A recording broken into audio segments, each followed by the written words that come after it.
الحمدللہ، سماع قرآنی اور سماع شیطانی کیا ہے؟ قرآن کریم میں اللہ تعالیٰ نے اپنے اولیاء کو جس سماع کا حکم دیا ہے اور جسے اختیار کرنے پر مدح و ستائش کی ہے وہ سماع قرآنی ہے، سماع شیطانی نہیں۔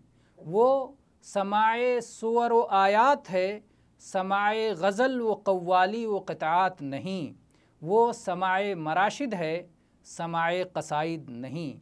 وہ اہل ایمان اور انبیاء و رسل کا سماع ہے، گانے بجانے والوں، موسیقاروں، مغنیوں، مطربوں اور قوالوں کا سماع نہیں ہے۔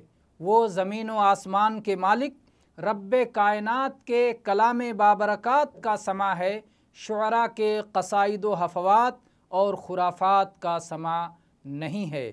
قرآنی سماع کلام ربانی اور دعوت ایمانی پر مشتمل وہ نغمہ جاں فزا ہے جو دلوں کے لیے رب کریم کی ہمسائیگی تک پہنچنے کے سفر میں خودی خوانی اور بلند درجات اور اعلیٰ مقامات کے حصول کی ترغیب ہے، ارواح و قلوب کو دیار شوق و سعادت کی جانب متحرک کرتا اور صبح و شام کامیابی و کامرانی کی دعوت دیتا ہے۔